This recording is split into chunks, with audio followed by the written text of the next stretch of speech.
Our 12th question will be posed by Ms. Chelsea Hughes. Ms. Webster, you have 2 minutes to answer this question. In school, we are graded all the time on our academic and practical performances. On a scale of A to F, where A is outstanding and F is a failure, where would you rate the soon-to-be retired District 1 representative, the Honorable Mr. Kenneth Harrigan? You know, I'm going to say that I believe in any system of evaluation, we must have performance indicators that we agree on so that there is no possibility of being unfair. I believe in fairness, and in the context of performance, you always think of education, you think of other attributes, you think of really what the objectives were that were established at the outset. So I would decline to rate him. What I would say is that the facts will show that District 1 has not had the progress that has been experienced elsewhere, and that in fact the people of District 1 even today have to travel all the way to the West End in search of employment. Without a car and incurring debt, a young student is not able to find work in Anguilla. And that is a sad state.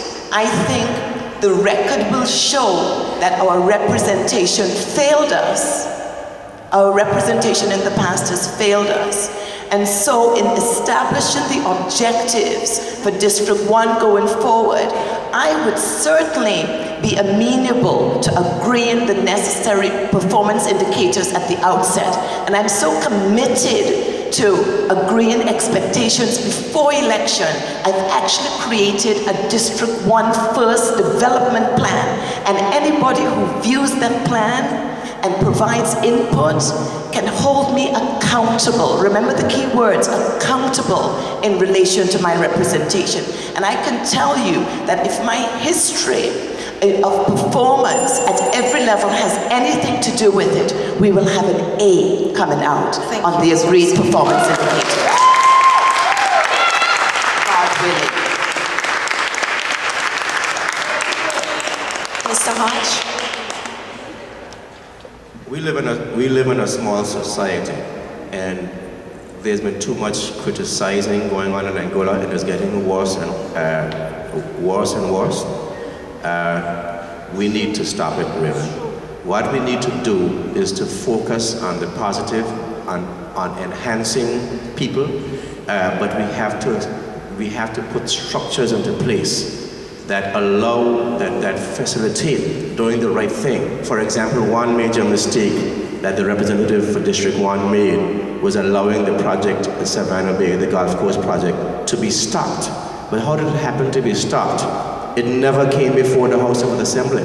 Neither the government, no government minister, the representative, nor any member of the opposition stood up in the House and said, we want an answer before the public why you stopped a project of this nature and of such clear benefit to the people of the district. How could you stop it privately without anyone knowing?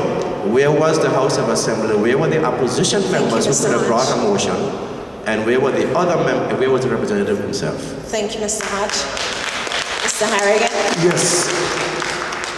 I enter this question knowing that for me, there is no conflict of interest, even though you're talking about my uncle. So there's no conflict of interest. But as an educator myself, I failed to put a numerical grade.